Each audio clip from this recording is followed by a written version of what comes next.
Alright folks, we'll go ahead and make a start. Thank you for all coming along this morning. We'll try not to keep you here too long. Hopefully we'll be done in an hour or so. A few introductions. My name is Neil Graham. This is Peter Byrne over here, referee assigner. This is Matt Merchant here, who oversees our first and second grade coaches. So obviously see a few familiar faces in here. We had the meeting before, was the pre-K kindergarten first grade coaches, a lot of new coaches there. Stick your hand up if you're a returning coach in this room, just so we get an idea. So quite a lot, a few new coaches as well. As I say, thank you for stepping up to volunteer. Some of you have done so willingly, and others will have had your arm twisted, I'm sure. We often, the bedrock of our recreational league is the volunteer parents who make everything work and step up every year, every season to coach teams. So we certainly appreciate you guys doing that, and also understand that some folks really get railroaded into doing it because no other parent in their group has offered to do so. But hopefully, even if you are one of those parents, you still have a enjoyable experience and find it to be a really rewarding thing to in terms of the impact you can have on the players that you coach. So the idea of this presentation, which I will send out the deck the next few days as well, so you have it, recording it too. Hopefully I can figure out how to get that on YouTube for if you need to refer to it. But the idea of this is give you a little backstory on the club, the league, what it's all about, a little bit about age-specific coaching for the age groups that you guys are working with, which I think most of you in here is 2nd grade through 8th grade. Then give you a little more kind of general logistics of the season ahead, what that looks like, how things will work, answer any questions that you might have. So just to give you a little bit of club history, because I think this is fairly important. The club actually, the soccer club actually started around about 1980, and it was the name of the club then was Arcadia Scottsdale United Soccer Club, which is in fact still our legal name. It was Arcadia Scottsdale United Soccer Club for many years, and then in the early 2000s we rebranded as Scottsdale Soccer. And then about 8 years ago, when Phoenix Rising, the professional men's team, came to town, they wanted to have a youth arm associated with them, and a number of the pro team owners had kids in our club, and they approached us and said, would you guys be interested in a merger whereby you become Phoenix Rising Youth Soccer? So it took quite a bit of negotiation actually, but eventually we did get all that figured out. So we're now part of Phoenix Rising. But I share this with you because I think it's important to understand that at our heart, we very much are a Scottsdale Arcadia community soccer club. We always have been since the 80s, and we always will be. It's about kids and families that live in the Scottsdale Arcadia area. That's what we're all about first and foremost. And our rec league is an introduction to soccer to kids in our community, and hopefully they fall in love with the game and want to keep playing. The hub of the club is here in Scottsdale. This is the club head office, if you like, and we have in Scottsdale we have a bunch of competitive club teams as well, but we also have competitive club teams all around the valley, one down in kind of Chandler Gilbert, couple up in Cave Creek Anthem area, one out in the West Valley in Glendale, and I think we're, with all rec kids and all competitive clubs, we're about 8,000 or 9,000 kids in total in the club now, so it's a pretty big soccer club. As I say, we've got rec, we've got competitive, we've got the pro team, we have a foundation that raises money for kids that might not otherwise be able to afford to play. I think we give out about $300,000 every year to kids to help them play soccer. Talking of which, we do have a golf tournament coming up. If anybody is a golfer, feel free to grab one of these. By a show of hands, and feel free to be completely honest, who feels that they don't know a huge amount about soccer? Love the honesty. Excellent. I think, honestly, recreational soccer with younger kids doesn't really matter. I don't think you need to know a huge amount. I think as much as anything, it's about having a personality and engaging the kids and them having a good time. And the joke we always make every year is if you don't have much of a personality, you've got a week or so to beg, borrow or steal one from somewhere, and that will stand you in good stead for the season ahead. So some pretty basics of the sport up there. As you may be able to tell, I am not originally from the US, and I grew up in a country, Scotland, where soccer is hands down the #1 game. Everybody plays it. It's everyone's obsessed by it, as with a lot of countries in the world. And one thing that I definitely noticed, I mean, I've been here over 20 years now, but in my early years here, I was, as I got more into American sports, the traditional American sports, football, basketball, baseball, it was quite apparent by comparison how heavily coach orientated traditional American sports are, especially when it comes to the actual game. When it comes to a soccer game, I feel like the role of a coach, it's much harder to have an influence during a game because there's no timeouts, for example. You're not drawing up plays telling players where to run, where to go. It's very much an instinctive kind of game whereby you're anticipating what's about to happen next, reading the game, that kind of stuff. So versus I'm not going to stand and talk about those other sports. I didn't grow up playing them, but from watching those other sports, it feels as though the coach, there's a lot of plays where players are told you got to run to here, to here, to here. And that's how those sports seem to be. So it's a little different in that respect, and I think with that in mind, that it's when kids are playing soccer and are younger and the speed of play is not particularly fast, it's quite easy to joystick kids around the field and tell them what to do, tell them where to go, and you can have some success doing that for sure. And I think there's a time and a place for that. It is important, especially some kids need that kind of guidance. I think what we need to keep in mind though is these kids, if they really love the sport and they want to keep playing, once they get to say high school age, the speed of play is considerably faster, and stuff is happening in the field so fast that it's impossible to react to a sideline instruction from a coach. You need to know what to do. You need to react. You've got a split second to make a decision. What am I going to do? And so as a young player, if you have grown up over many years constantly always being told what to do and never making your own decisions, you kind of get lost in that environment because it's not something you've ever practiced.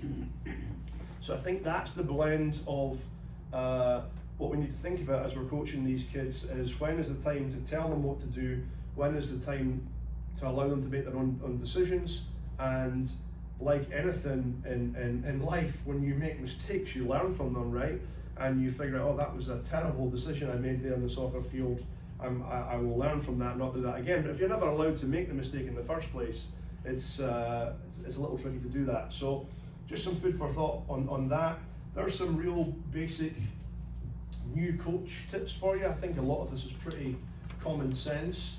But in general, I would say, when you turn up for your session, it's a bit more inspiring to your players if you're dressed like a coach, you've got your area set up, your cones, your goals, whatever it is you're using, you've got a plan, you know what you're going to do.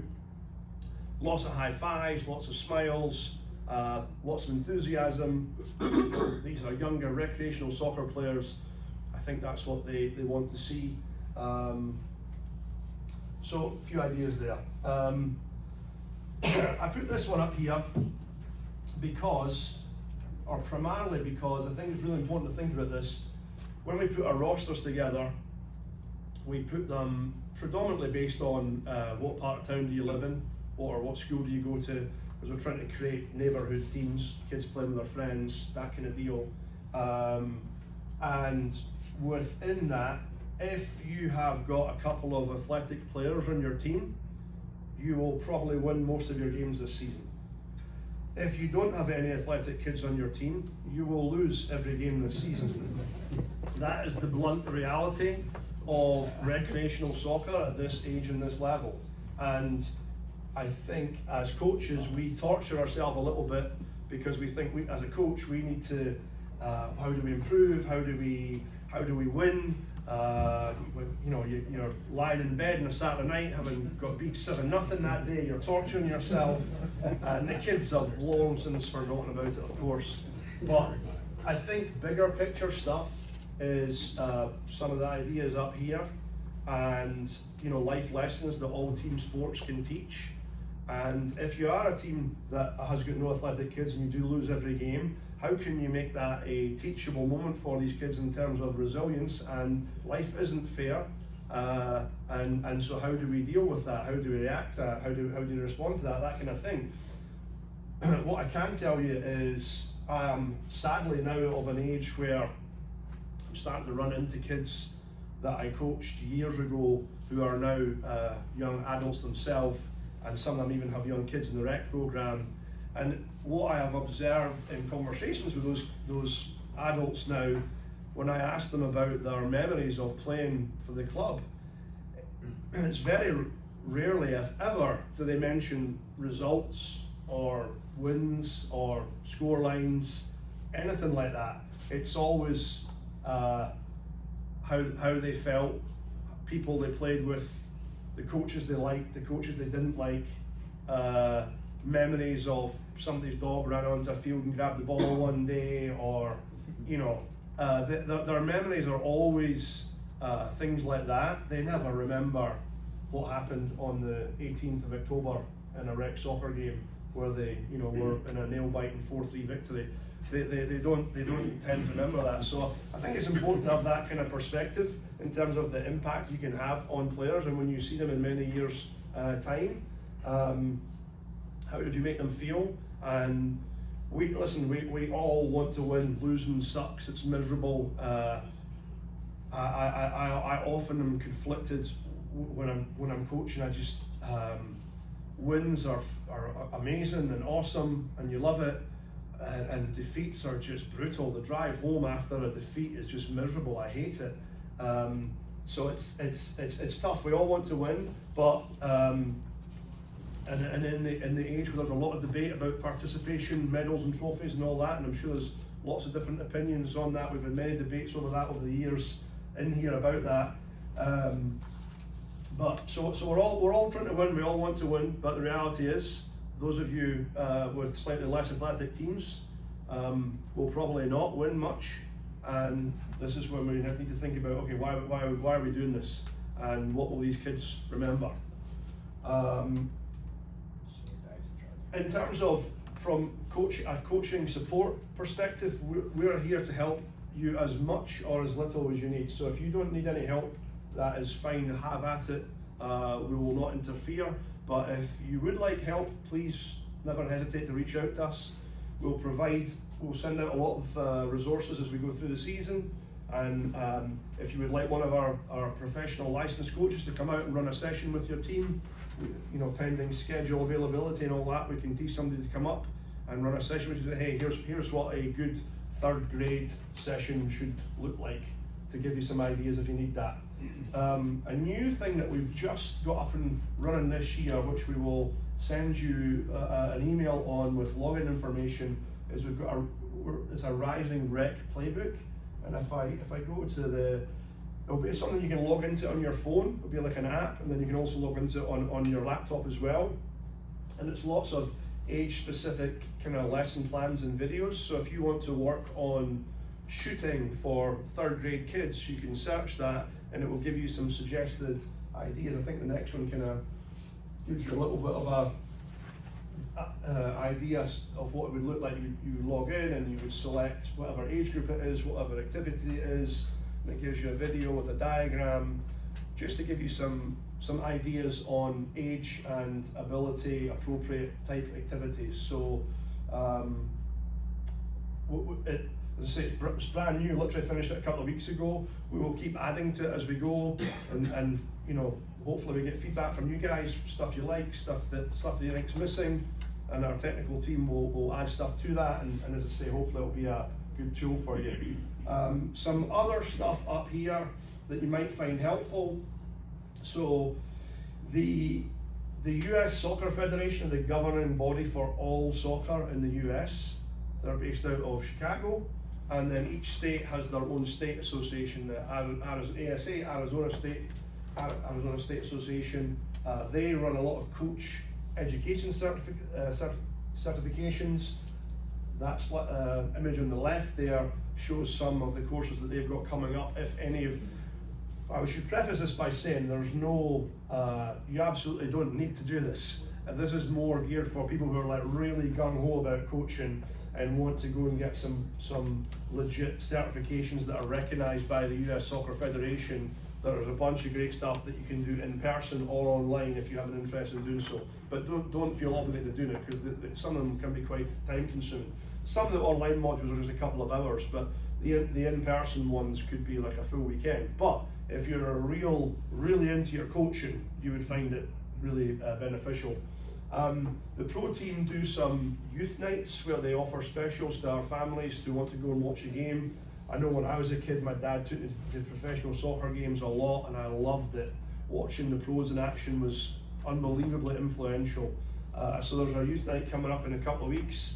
If you or your kids and your players would like to go, it's a fun night out, still a little bit warm, but once the sun goes down it's not too bad, and it's pretty cool to see those guys in action. And then the image on the right there is the ASU women's schedule. A good friend of ours, Ross, who used to coach in the club, is now the assistant coach at ASU, and he sent us this offer, said if you want to bring any of your kids and families, they can come for free to any game. So I think particularly for the young female soccer players, it's a really cool thing to go and watch high-level D1 female soccer players play on our doorstep. So things that you might want to do with your own kids, never mind your teammates, but just I think watching soccer is a really useful, important part of learning to play. Yeah. Is any of this information online, or where can we find it? We'll send this all out by email for you. Yeah. Let's see. So, can I go quickly through the general age group specific things for you guys to think about? Although the handouts contain most information, so I'm not going to spend too much time on it. You can obviously read that yourself, but just to give you some ideas. And the general building blocks of introducing kids to the sport are up here. At the early age groups, we want the focus to be on being involved in the game as much as possible, touching the ball as much as possible. When you're playing 3v3 or 4v4, as you can imagine, the amount of times you touch the ball, the amount of times you have to make a decision: do I dribble, do I pass, do I drop back to defend, whatever it might be. It's massively more than when you're playing 9v9, where several minutes could go by in a game where you never touch the ball.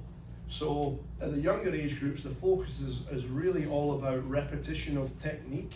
So we make that happen by playing small-sided, so you're constantly practicing, constantly the repetition of the technical piece of the game.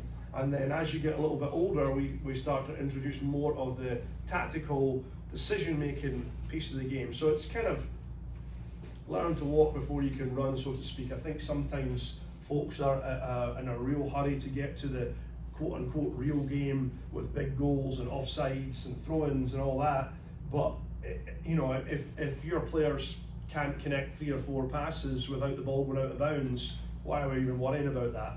Let's focus on the refining the technique, getting players that are comfortable on the ball, can control the ball, can dribble, can shoot, can pass. Once they've mastered that, then we can worry more about the tactical, strategical piece. So, how many second grade coaches in here? A few of you. I'm guessing most folks in are for slightly older teams. So, with this age group is, or rather, this age is probably around about the time most kids start to grasp the concept of maybe being on a team and maybe passing the ball, maybe spreading out. I was saying to the parents in the room before you guys, when they're 4, 5, 6, they're not interested in, you're wasting your breath shouting spread out, pass. They're just not going to do it. They're very egocentric. Cognitively, their brain's not there to understand that yet. They just give me the ball, I'm not giving it to him, because I give it to him, I'm never getting it back again. So whoever has the ball is playing against everybody else on the field. and I think that's okay. We just need to accept that that's where they're at. And as I say, they go through the building blocks, they start to maybe about 6, 7 years old. We can introduce and start to expect that they'll understand in passing the ball, a little bit of a team shape, maybe it's a diamond that you would play in a 4v4. So your practice might incorporate, I would suggest your practice should still a lot revolve around every player having a ball all of the time. So they're constantly touching the ball, constantly repetition of being comfortable with the ball. But maybe you can introduce some partner type activities for their passing. That I think 2nd grade, they're probably ready to have that introduced. Probably if you get an hour practice, you've done pretty well. You could start to introduce dynamic stretching briefly, but they probably don't need it. But there's no harm in starting to introduce what that might look like as they start to get a little bit older. But I certainly wouldn't spend too much time on that. And in general, I'd say I'll always finish a practice with a game. So whether it's 3v3, 4v4, like the real game, have a little scrimmage like they'll do at the weekend. Some things to think about up there. One of the golden rules is avoiding the 3 L's, the laps, the lines, and the lectures. I think probably, without trying to age anybody in the room, but anybody my age or older in here, probably we grew up with a pretty old school kind of way of being coached, where there was a lot of laps and what have you. But you know, truthfully, making kids run laps around fields is pretty redundant. I think that might be useful training if you're going to do cross-country meet or something. That might help you. But soccer is all about short, sharp sprints, changes in direction. Laps are just mundane, boring. Most kids hate them. I don't think you get much out of it at all, other than the kids are pretty miserable. So I would avoid that. The lines, I'd encourage you to think about things you do in practice that the kids are constantly moving and involved, as opposed to standing in lines. The really easy, obvious example that I see a lot is the shooting activity, where if I'm a player and I've got a ball and say Peter's the coach down there and there's my teammates on line behind me, I pass the ball to Peter, he lays it off, I take a shot, I go get my ball, I come to the back of the line, I wait 5 minutes and then I get another turn. The only person who's getting repetition in that exercise is the coach. And if you're Peter's age, that's the last thing you need, Pete, right? Yeah, indeed. So there's lots of other shooting activities you can do where the kids are all moving, as opposed to standing in a line like that. And then the lectures piece, you know, these kids, the age that we're coaching, their attention span isn't massively long. And so they'll sit there and you might think they're listening, but I think after about 30 seconds, 60 seconds, they're probably, you've probably lost half them. So I would suggest, I'd recommend when you bring them in to talk to them, you make it short and sweet, you make a couple of main points. If you're, I mean, it's a tricky balance because there's so much we want to tell them and teach them and try and help them, but we've got to be realistic in understanding that a lot of them will have switched off after a minute or so. What else in here? Ask the questions. I think in terms of the key rules for 4v4 for the 2nd graders, they're up there. I think the main ones to emphasize would be when you get a goal kick, the other team have to retreat behind the halfway line.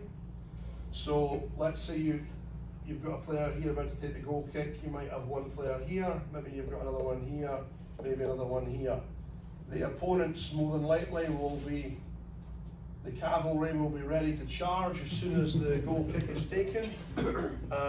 But the idea behind this rule is to buy the team that has the ball at least a little bit of time to make a pass from the goal kick, probably here or here, and can they advance down the field by keeping possession of the ball, as opposed to just booting it as hard as they can and hoping that the fastest kid somehow gets to it.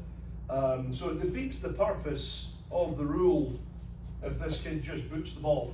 because in this picture, if the ball just gets booted down here, it's a 1 versus 4, so you're basically giving the ball to their team, right? But so the idea behind the rule is to allow kids to practice trying to possess the ball, build from the back, work their way up the field, as opposed to just the kick and hope routine. The kick and hope routine can be real successful at this level, I might add, especially if you've got a fast kid up front. Just boot it up there and let them run after and score, and sure, you'll win games. But I feel like we're probably doing the kids a disservice by doing that, because once they get to high school age and they're still playing, that doesn't work anymore. And if that's all they've ever been taught or practiced, they're lost, because you're the big athletic kid up front. Defenders know how to deal with you when you get to that age. So I think it's important that we at least allow the kids the chance to try and. Yeah, just to clarify, you're after saying the halfway line? Yes. Do you mean the build out line? No, it's 4v4. Oh, I beg your pardon. Okay. And the other slightly contentious rule every season is we say that you're not allowed to have a goalie in 4v4. Now, goalie to me is a player who uses their hands to stop somebody scoring a goal. That's what goalkeepers do, right? I think the issue is if a coach tells a kid to just stand there all game and block the goal and not move, technically they're not being a goalie because they're not using their hands, but it's not much fun for that kid who's been asked to do that because they're not involved in the game. They're just stood back there until the ball comes down and they boot it away. I think rather we should be encouraging, if we've got possession of the ball and we've got a player up here, player up here, player up here, this player that's the bottom of your diamond player, your defender, maybe they're up here so that if the ball pops out, they can keep possession of it and put it back in here.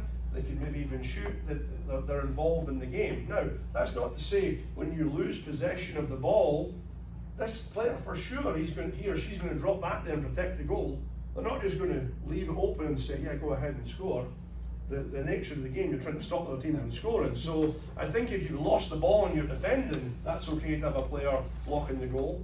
I just don't think you should have a player stood there the whole game. I don't think it's much fun for that kid. I don't think the kid's learning or improving much at the game if they've been asked to do that. And truthfully, we're then in the realm of strategizing to win a game at the expense of the enjoyment and development of a 7-year-old, which seems crazy. Neil, can I add something on that as well? Yeah. So when you think about it too, if you have this one player that's all the way dropped back sitting in goal, they're number one, leaving their team in a 3v4 the whole game, right? So if you do play with a proper diamond, this player is removed, the rest of their team is down a player. Additionally, all you're doing is encouraging them to be a goalkeeper. They're not learning how to distribute wide. So really encourage them, stay connected with their diamond, move up and down the field together, wherever they need. Any questions on the 4v4 rules for second graders? Yeah. So when you have the opposing team who does have a goalie or a kid that's just sitting in the goal the whole time, I mean, I've had that circumstance last season, and I tried to engage with the referee and just say, hey, can you just tell them not to have a goalie? And the referee told me, well, you have to work it out with the other coach. And so I didn't know what the appropriate way to respond to that is. Like, are we expected to engage with the other coach and direct that, or are we supposed to be engaging with the referee for that? I don't think you should engage with the referee about it. First of all, the refs are 44 are typically like 12-year-olds, 13-year-olds, you know. They're not certified referees. They're just kids that play in the club who come out so that we've got referees. Here's the thing, Rad, is if you're up against another coach and they choose to do that, there isn't much you can do about it. But kind of like Max said, it's kind of stupid to do it anyway, because you're playing a man down. Because if they've got somebody just parked there, you've got 4 versus 3, so you've always got an open player. So it should be pretty easy to work your way up the field, and you know, it's it can be an effective tactic if someone wants to do it, and if they do it, I mean, you can mention to their coach, but chances are if they've made a decision to do that, they may not adjust. And you're okay, sure. sure. If winning a second grade game is that important to you, then have at it, buddy. Keep the player in goals. But it's not a rule that can be like enforced by the referee. It's more of a directive to, hey, for the good of the kid, don't do that. And 95% of coaches don't do it, but there'll be a couple that do it. Yeah. When defending, you don't want the kid like on the goal line. You still want them hovering, right? You don't just want them sitting in the way. I think it kind of depends on the scenario. I mean, if a kid's through on goal 1-on-1, then you probably want to come out and close down the angle and make the goal smaller. Yeah. But if it's a 2v1, then one might stay back and. So it's okay to have them on the goal line. Yeah. When you're defending, for sure. Yeah. Yeah, I always ask my teams, do you want to get hit in the shins with the shot or in the face? Because if you step out and close them out, you're going to take it in the shin. If you wait on the goal line, you're taking it in the chin. So that's rules for that. Let's see, once we're getting a little bit older here, in terms of practice guidelines, you've got the handout for that. Similar kind of things in terms of avoiding the 3Ls and whatnot. Same for the 6th, 7th, 8th graders. So key rules for 3rd through 5th grade, play 7v7. 6th through 8th grade, play 9v9. We've had some recent discussions. I think we'll probably move towards actually phasing everybody into 7v7 at some point. We would grandfather folks in. It doesn't make sense to play 9v9 and then go back to 7v7. But you know, for example, the 7th, 8th grade girls, we only have enough kids for 2 teams, and each team's got 14, 15 kids on it. So in the interest of a meaningful league, makes a bit more sense to have, hopefully keep more teams going to get different opponents. And the reality is, playing 7v7 versus 9v9, again, you're just more involved in the game. It's more fun, you're getting more touch on the ball, you're making more decisions. So we'll probably move towards that. That's more of a just kind of heads up thing. But the key rules to be aware of with 7v7 is, imagine this is the field here. There'll be a halfway line as normal, but then there are a dash line here and a dash line here that are called build-out lines. And so the idea is, if the goalkeeper here has the ball, they're not allowed to punt it. They've got to either roll it out or put it on the ground and pass it out. But the idea again is the opposing team have to retreat behind the build-out line to again encourage this team a little bit of time to try and connect, possess the ball, work their way down the field, as opposed to just lumping it as hard as they can, and it's a 50-50 crapshoot, and maybe the athletic kid gets on the end of it. So keeper has the ball, opposing team have to be behind the build-out line before he can play, and the build-out line is also used as an offside line as opposed to the halfway line. So in the 9v9 game, the halfway line is your offside line, but in 7v7, the build-out line is your offside line. So if you're attacking player inside here, and you're in an offside position, then it'd be called offside. If you're here, you're fine. Hopefully that makes sense. If anyone needs that further explained, I can explain it in me. Yeah. So for 9v9, is it the dotted line that you use for offside? So in 9v9, there's no dotted lines. Okay. And so offside is as usual? Yes, 9v9 it's just normal. Okay. Yeah. So only 7v7 is the build-out line, where there's a dash line, and that's the offside line as well. Can I- Another Yeah. question, sorry, a little up. Is it allowed to do headers? So 6th grade and younger are not allowed to header. So only 7th and 8th graders are allowed to head the ball. Yeah. Is the build-out line applicable to goal kicks and saved balls? Yes. I'm on the 3rd grade team, and we have 7 players, so what do we do? I don't know if all teams are that tight, but how are you adjusting? Like, I would assume someone's gonna miss every week, so we're at 6. Right. I don't know if all teams are that tight, but They typically are not, and the rosters are still pretty fluid. We'll discuss that in a little bit, but I think I think you're probably in a pretty unusual situation there. I think most teams will probably have 10, 11 in the roster, so there'll be a bit of roster movement the next few weeks based on kids that can't make practice times and whatever. So the goal would be to get you more players. so we are at 7 though, and we're gonna play 5 or 6. I'm assuming that we gotta get some kind of break, right? Like what's the guidelines there? So if we come to a game with 7 players, are we sitting 2, or like is there guidance there, or is it up to No, us? I mean, How's that? I think it would. If I don't think you'll be at 7 come the start of it, I mean, but it's a bigger field, like it's hot here, I don't know. yeah. No, I think in that scenario you would play. You'd play 7, and we would just have the referee adjust to make sure you're getting a water break every 5-6 minutes, rather than. I mean, here's the thing. Obviously, it's hot, but as a player, I mean, when I was a kid, I hated being sub. I never wanted to be out. No, I know. We So- played last year. I just see a lot of these kids are gassed. Yeah, you know, They're sure. They're raising their hand to come out of the games. It's hot. Yeah, no, especially the first few weeks, we would just sit in that worst case scenario, we'd say to the ref, hey, every 5-6 minutes, give them a quick water break. Every once in a while, we loan players from the other team. Or that's another way of doing it too. I mean, that's when it's always a good idea to chat with your opposing coach at the start of the game and say, hey, listen, for whatever reason, I'm missing a bunch of players this week. It looks like you've got a full complement. If in the interest of, rather than you having 7 subs and me having no subs, how about you give me 3 players each half, and so they're all playing more. Yeah, So we've done that. yeah, I think some coaches are very open to doing that. I think that's the kind of common sense approach to it. So yeah, so that's the rules for the 77-99. Some guidelines for success, which are on your handout as well. So on that, does that mean the kids need to bring both their jerseys every game? Absolutely, yeah.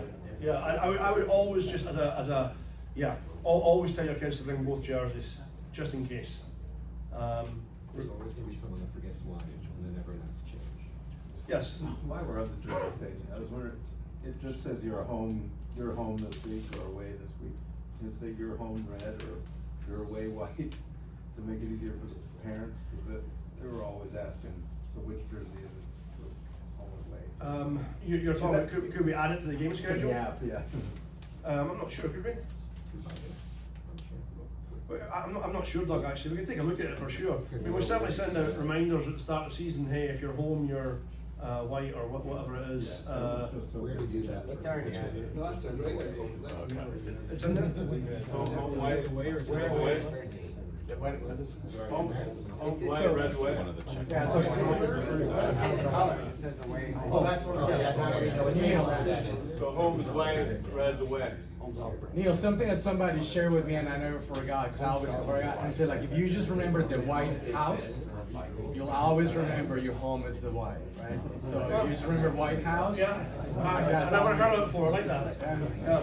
So somebody told me that, I'm like, oh, that's. And listen, here's the thing, we do, because of that reason, we ordered a bunch of red and white pennies that we'll have at the container on the south side of Cochise. So worst case scenario, someone brings the wrong jersey, come over, grab a white penny or a red penny and pop that on, and it's fine. But I think this easy thing is just tell them to bring both jerseys. So some other things for your awareness, we have 3 Sunday Rec Skills Clinics scheduled in November, where we bring out our pro staff to run sessions with the kids. That's free to attend for your kids, kind of as a thank you for volunteering to coach. So your kids are welcome to attend any of those at no cost, and you hopefully also, you as coaches, will be able to see what our pro staff do in terms of age appropriate activities and sessions. For other kids, I think it's $20 to sign up, or $50 for all 3. So that will get pushed out to the general community, but there'll be a separate sign up for you guys where there's no payment required. You just basically let us know if you're coming, so we have a rough head count in terms of trying to plan how many coaches we'll need. The All-Star program is designed to be a bit of a taster of what the competitive club world looks like for those kids who might be really into it. So we form teams at U7, U8, U9, U10. Big difference with the competitive club world is they do birth year as opposed to school grade. That said, that was a mandate by the US Soccer Federation that they changed about 8 years ago, where they moved from school grade to birth year for a variety of reasons that I'll not bore you with, but they've now decided that that wasn't a great idea, and effective next year they're moving back to school grade. We never changed in the rec league. We just kept the school grade because we felt like kids wanted to play with their friends. It didn't make sense to move it to birth year. Kids want to play with their buddies. So next year the All-Star program will be just like the rec league in terms of school grade. But this year, for the last year, it will still be birth year, because that's who they'll be playing against is other competitive club teams that are formed by birth year. The Rising Stars program is a cool program in the winter we have if your kids can't get enough soccer.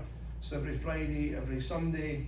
Fridays are more of a skills practice, Sunday small-sided games. And again, it's our pro staff that lead those sessions. Normally we give about 300 kids sign up for that every year. It's a fun program. And then the end of season Winter Rec Fest tournament is scheduled for December 13th, 14th. Many years ago, we used to always finish the fall rec league with an end of season tournament. And then I think maybe 7, 8 years ago, we stopped for a variety of reasons. It became a logistical nightmare in terms of it was round about Christmas, there was kids missing and blah, blah, blah, blah. But we reintroduced it 2 years ago under a slightly different format whereby it's optional, so you don't have to do it if you don't want to do it. And those of you who don't have any athletic kids in your team will probably have had enough by the time you get to this point. But if you're still feeling pretty gung-ho about it, you can play in the tournament, and it's designed to be more like shortened games, so that, I don't know, let's say your 3rd grade girls, maybe you get designated from 9 AM to 11 AM on the Saturday, and you show up and you play 3 or 4 games that are only 15, 20 minutes long. Rapid fire games. Who the top 2 teams are at the end of it, they play off in a final, the winner gets a trophy. It's really cool, it's really fun, kids love it. We do it at our youth facility down the 101, 202 there, where the old pro stadium used to be back in the day. So the grass is nicely overseeded by the time we get to the tournament, so it's beautiful grass, nice facility. Some of the kids have not been before, so they get a real kick out of it. It's a fun event, but it's, as I say, it's optional. At that last one, you just, in terms of rec coaches, it's just the season tournament if we choose. The other 3, you don't need us, right? Correct, yeah. In terms of the season ahead, you'll have received the practice sign up via email. Those are all the fields that we have permits for, given to us by the City of Scottsdale or the school district. They basically assign us fields based on how many participants we have in our league that have a Scottsdale address and go to a Scottsdale school. And they are tightening up on this, and they actually check it to check that we're not fudging any addresses or schools or whatever. And so I guess part of it is the city have been getting flack recently from residents who might want to book a field for I don't know, an adult frisbee game or whatever, and then the city say, oh no, we've got no fields because our youth sports partners are using it, whether it's soccer, baseball, whatever it might be, and then those residents walk past Thunderbird Park on a Wednesday night, the lights are on, there's no one there. Then the residents get mad because they're like, this is stupid, you wouldn't let us book it. So there's been all this going on the last year or so with the city trying to navigate it all and how we manage it. I think we're probably at our end going to have to tighten up a little bit in terms of reviewing that sign up to see where people are, and if we see times and days where there's no one signed up, we'll give it back to the city and say, hey, we're not using Thunderbird on a Tuesday night after 7:30 or whatever it might be, and hopefully that helps kind of keep the relationship sweet. The only sort of exceptions or special ones are Echo Canyon, Hope, Anasazi, and is it Tavan or Tavan or Tavan? So those are Scottsdale schools sites where they have to provide custodial staff. So it's very frustrating for them if we book those fields and then they're paying somebody to be there, and then it's little Johnny's birthday, so they've gone to get pizza instead that night, and that and the staff members there and there's no one there. So again, we're gonna have to tighten up on that piece. Anyone who has booked one of those facilities will send you specific email instructions on, listen, if you cancel practice, please let us know so we can let the school district know, that kind of stuff. So it's just stuff that we've been asked to tighten up on, and it's understandable, I think. So we'll try and do that. Game schedules, you should have those out. That they could still be tweaked, but they'll probably stay as they are. And as you probably know, we do a manipulated game schedule for the last 2 weeks of the season in the age groups where there's enough teams to do it. If it's an age group and there's only 4 teams, it kind of is what it is. But say 2nd-8th boys, if there's 20 teams, it's an easy one, and the rationale is simply rather than have the strongest team in the age group randomly play against the weakest team in the age group in the last day of the season and smash them 15-0, and that's the experience the weaker team goes away with. Why not match up the 2 strongest teams on the last day of the season? They can go head to head, they can go at it. The 2 weakest teams can go at it, and hopefully they get a good, fun, competitive, tight game. So for us, it makes much more sense to manipulate in the last couple of weeks to try and get everybody as good and competitive a game as possible, as opposed to finishing on a blowout game. So that's it. Yeah. So for the schedule, just to clarify, in years past, it was the first weekend, the first Saturday of Scottsdale spring break, even though I know everyone goes to different schools. Fall break, excuse me. Yes. For games this year, it's flipped. So there is not one the first weekend, there is one the second weekend of Viga. Is that accurate? I thought it was the first weekend. No, second weekend. Yeah. So it's different than years past, just so. Fall break's later this year. Oh, maybe it's to do with that. I'm not. I think, to be honest, Matt, I think We're off October 11th. off Correct, which is the yeah. first Saturday of the fall break. I think maybe it just depends on the dates, and in terms of we look at trying to get a couple of weeks in before we have a break. Yeah. So yeah, whatever you see in the schedule, that's what it That's is. accurate this year. Yeah. Okay. Yeah. Thanks. The Scottsdale rain line number is up there. Obviously, we're still probably in monsoon-ish time of year. Typically they update their website, or they update that phone number if there is if they say, hey, all the fields are closed, stay off the fields. We'll check their website, and if we are aware, we'll send you that email. But if you want to go direct to the horse's mouth, you can call that number or check their website, and you'll see.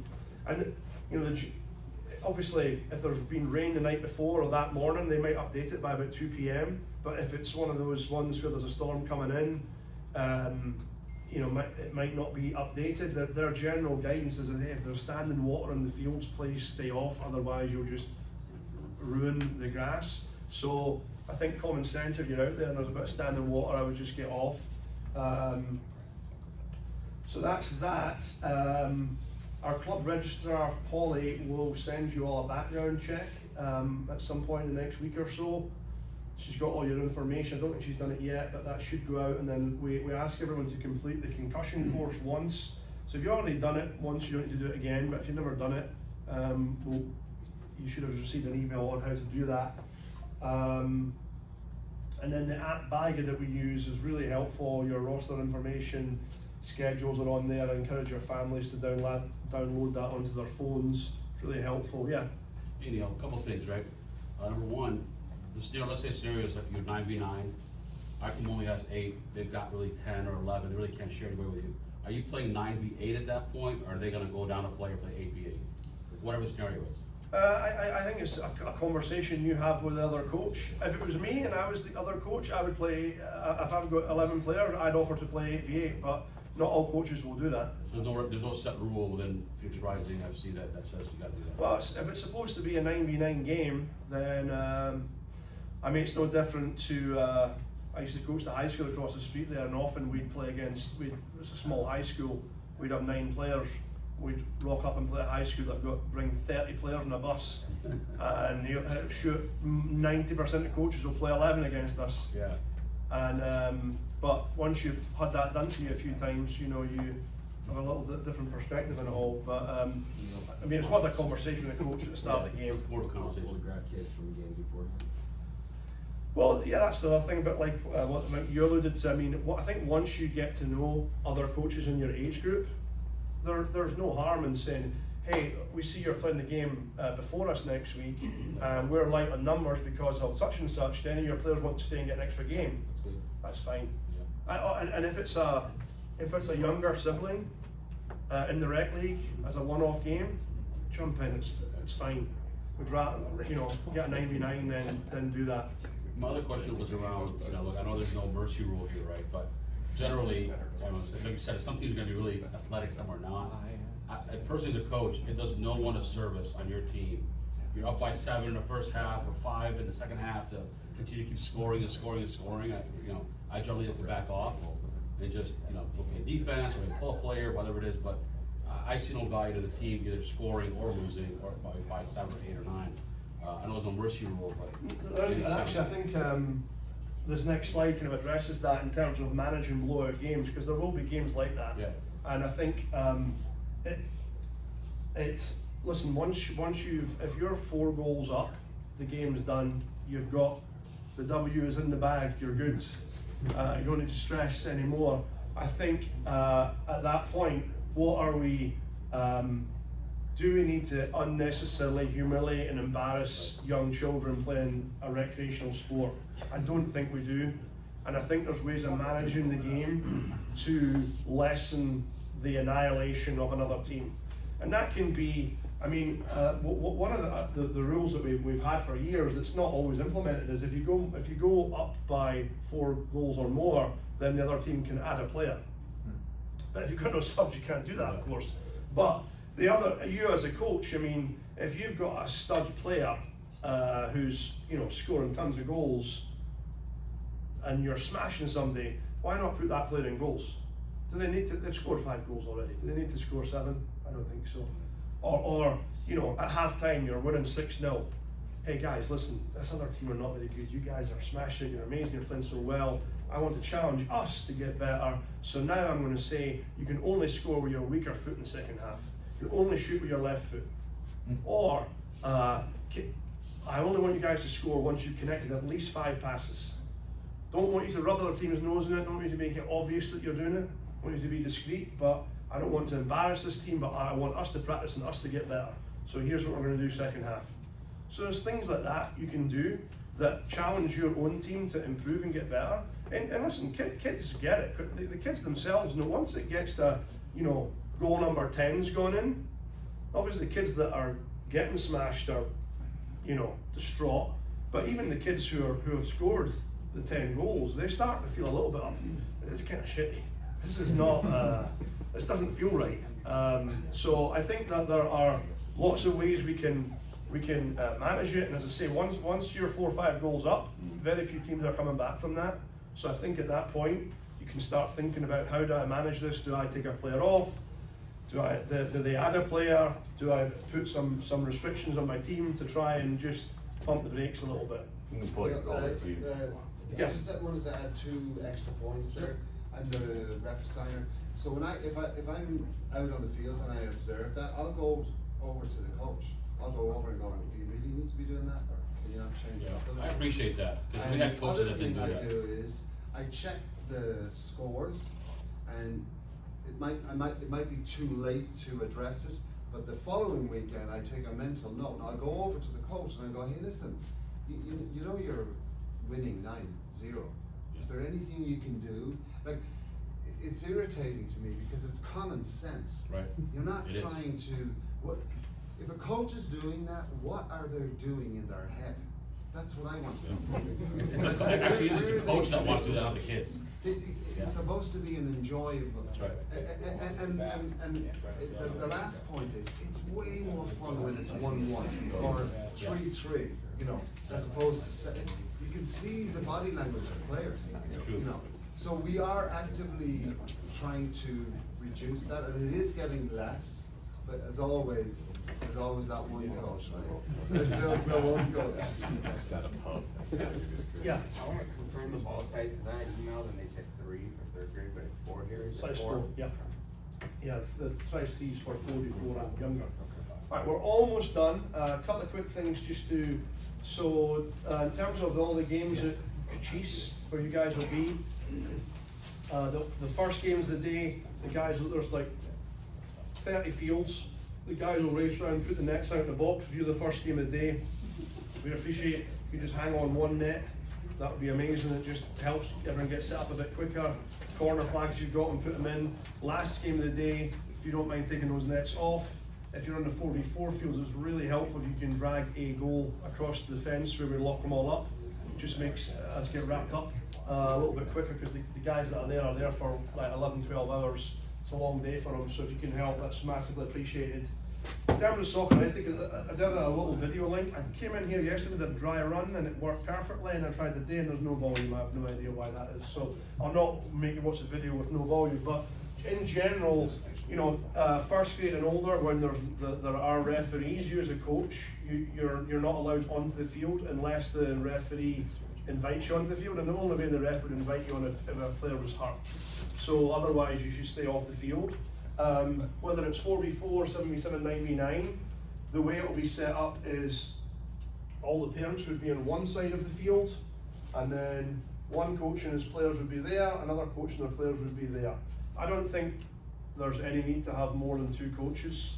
Once we get into the realm of 3, 4 dads marched up and down with clipboards, it looks like an NFL game or something. It's insane, and it's just out of control. And it just becomes so chaotic with all the voices yelling instructions. It's madness.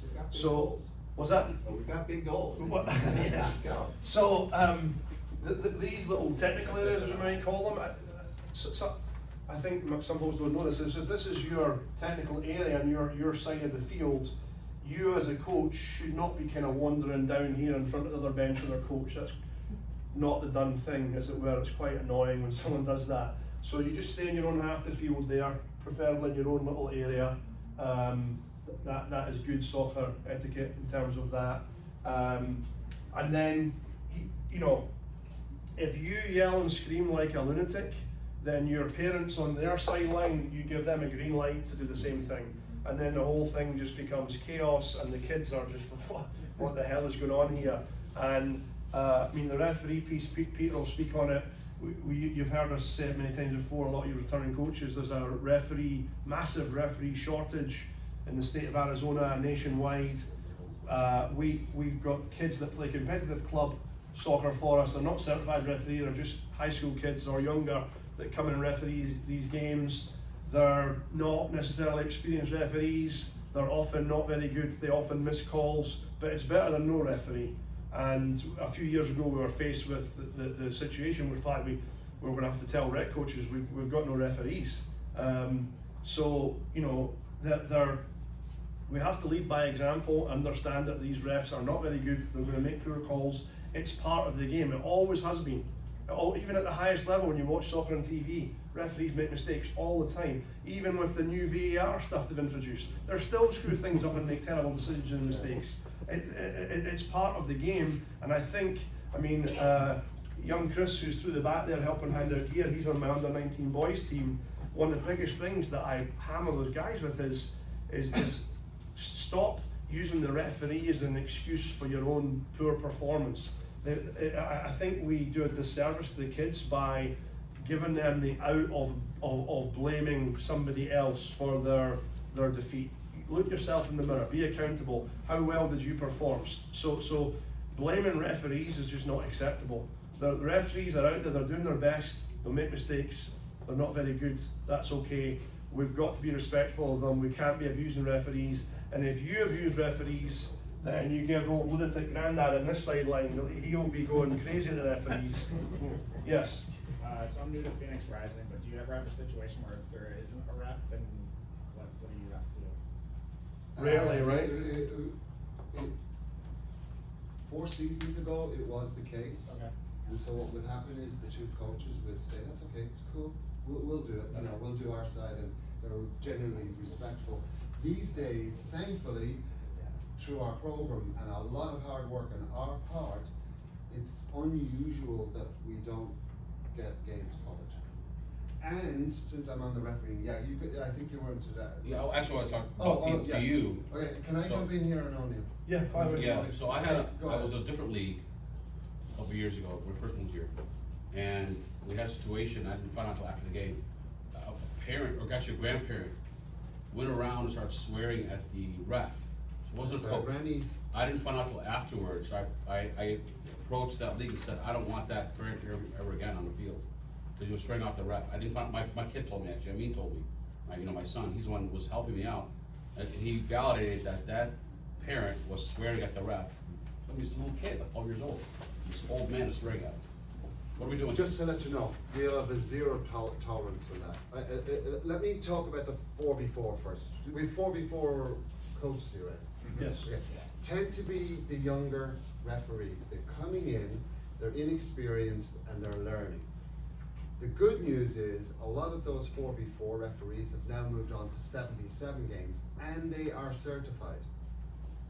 Even though they're wearing our yellow, because they like our yellow versus the official referee. A lot of the, if you're, the 77 referees are either experienced or they're certified. Here's the complaints we get. On the 4v4, we get the whistle. They're not blowing the whistle. Yes, it's because they're 12 and they're terrified. They're absolutely petrified. They blow the whistle and then everybody starts to look at them and they go, oh shit, I'm supposed to be in charge. So they do this little, however, it just takes them a little time and they get there. So that's on the 4v4. On the 77, here are the two complaints. The ref didn't blow the whistle when my player got fouled. When I go out and observe the games, or I ref the games, and if I am reffing your game, you're probably in a lot of trouble.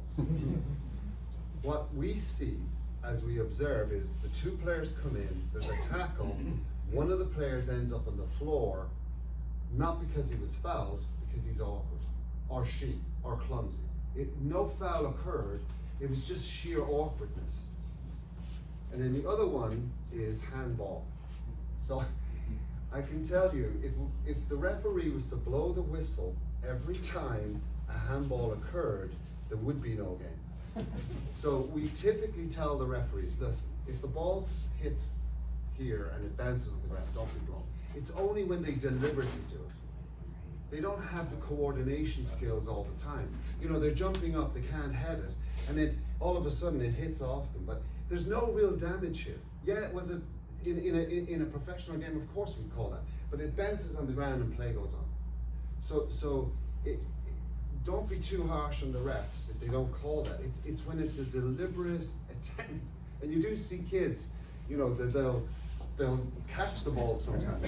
Okay, that's. So other than that, I always say that sadly we talk to less than 5% of the coaches that cause the problems.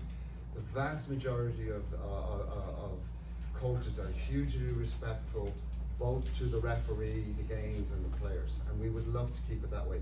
We will have people patrolling the fields to watch for what you just said. And I by the way, that is a concern to me. It's not the goddamn parents anymore, it's the grandparents. Yeah. And they're doing stupid, nutty stuff. Screaming at the little girl that she's almost murdered my granddaughter. And what's happened is the child just fell. Yeah. That's what happened. But I think, go on, sorry. No, after you. Well, I was going to say is, you know, a lot of the referees reffing our games, they were, you know, 5-10 years ago, they were the same age as your kids, and they were playing in the rec league.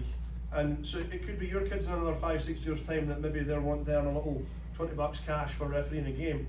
And it's pretty hard as a parent to stand and watch your 14-year-old ref a game and a bunch of lunatic parents yelling at them, abusing them. That's a tough watch. So keep that in mind. Let me give you an example. Coach O'Hara. He's a coach, has been coaching for years. His two children play in the recreational league, or no, one of them's competitive, right? No, she's and both of them are 4v4 refs.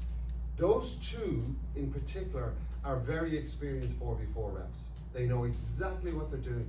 And they now, thankfully, have the confidence to be able to control the parents and the coaches. But this is their fourth season. It's taken them it's taken them that while. But that's who you're dealing with. So if you're gonna be screaming at a referee, it's Coach O'Hara that you're screaming. That's Coach O'Hara's child. What are we doing? There's no need to be doing that. But we'll try in the interest of time try and wrap things up here. But just to finish this, I mean, it's like Peter says, 90% of folks in our league are fantastic, have a great perspective, behave themselves. It's the usual 5-10% squeaky wheels. And I tell you what, I guarantee the squeaky wheels are not in the room right now, because those are the guys that don't come to these meetings, and those are the guys that should be here, but they're not, and so they cause the problem. But if you do see any behaviour you think is inappropriate for rec soccer fields, please let us know. We would suggest that maybe you sleep on it before you let us know. Let the emotion of the game go, because everybody, and as I say, in the heat of the moment, sometimes you get a bit passionate. Maybe on the Sunday or the Monday, say, hey, listen, we play against this guy on Saturday, field, whatever, this time, you might want to go watch them. And typically that's what we do if we get a heads up that somebody is a bit out of control. And so if you see the golf cart and Simon and Peter and Richard, whatever, if it's pulled up behind a coach in a field, there's a good chance there's a reason for that. And if it's you that was pulled up behind, then you know why. But we will address it with coaches if it becomes an issue. So you had a question. I did, yeah. So for the 7-on-7, in an earlier slide, you had 6th grade and under no headers. And I think we've adopted this modified offside in 7-on-7 in terms of the basic build out line.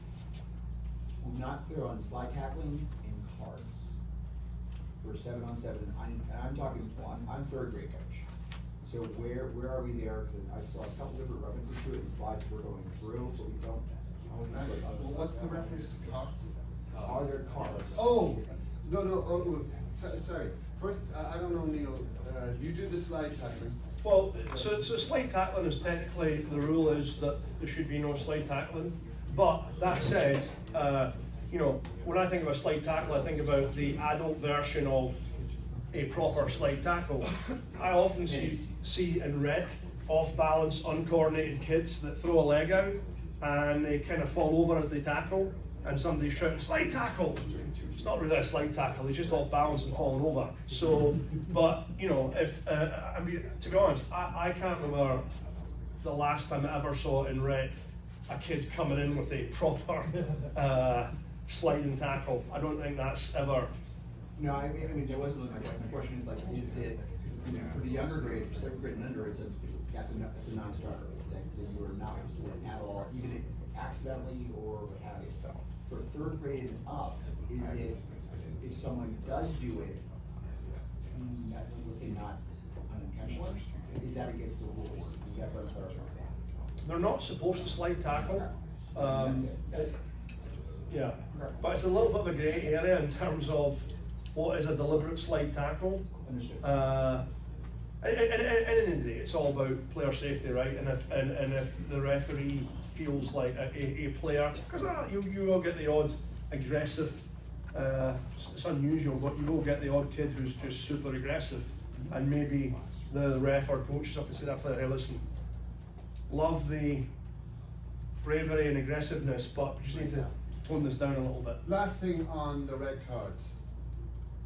Here's what happens.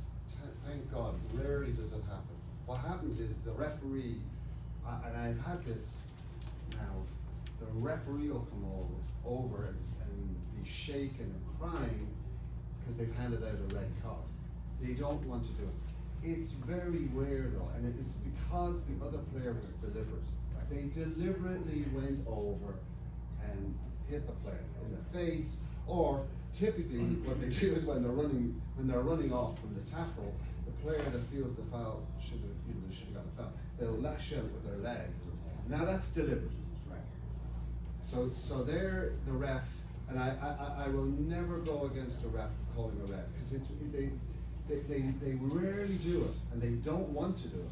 They don't, the young referee does not want to pull that card out. Are they doing a yellow and then a red, or is it? If I come over to this player and this player's running away from me and I swipe my leg and kick him, that's a red. Yeah. It's because it's the- There's very few reds. I'm just trying to understand the rules, that's all. Yeah. Yeah. But you know, yellows are a bit more common. But I don't think we don't get a lot in our rec league. But 2 yellows are a red. Two yellows would be a red, yeah. More likely for the coach to get the red. So for your awareness here, the map of Catrice, second grade, first grade games will be down here. Parking in the Mountain View parking lot's always a disaster. I would urge you, more often than not, there are open spots in these parking lots down the street here. If you've got games on the school side, I would suggest parking there's a better idea. The police department are pretty active in putting out tickets there. Where can we find that map? We'll send it out. Okay, cool. And we'll send it out to all families as well. We'll be based on a Saturday here, that's where the container is. This is a slide that I just added this year, based on what happened last year, where we had to cancel open day of fall rec due to the heat. It's the wet bulb temperature, which is based on temperature and humidity. This is the US Soccer Federation who put this out based on what part of the country you live in. So this is what we'll go by. If it hits a certain point, we'll say no more games. But it could be we play games in the morning, and maybe we get to like noon or 1, and then we can no longer play. Last year was the first time in 20 years that I've ever had to deal with it. So it was a bit of a curveball last year, unfortunately, but who knows if it happens again. But this is what we'll go by if there are decisions to be made when it comes to heat. Lastly, if you've not got your gear, you'll get it all through the back there. We do sell some subsidised coaching gear, the puggles you know about, these benches we have for sale, we've got tents, all sorts, if you want them. Otherwise, rosters are still a little bit fluid now once kids know, what days you practice. Maybe they can't practice on a Wednesday, so we could slide players from one roster to another. The goal is to get everybody off the wait list and playing, but right now most teams are fairly maxed out, but there could be a little bit of roster movement. Just you keep an eye on that. These are your age group coordinators if you've got any questions on roster schedules. So for most of you, that'll be Simon and Richard, some of you will be Mac. Mac here. That's Mac right there. Otherwise, thank you for your time today, thank you for coming along, and we'll see you out there. Thanks, guys.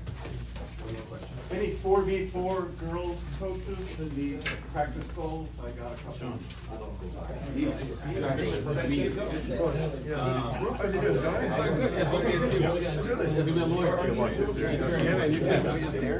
All right.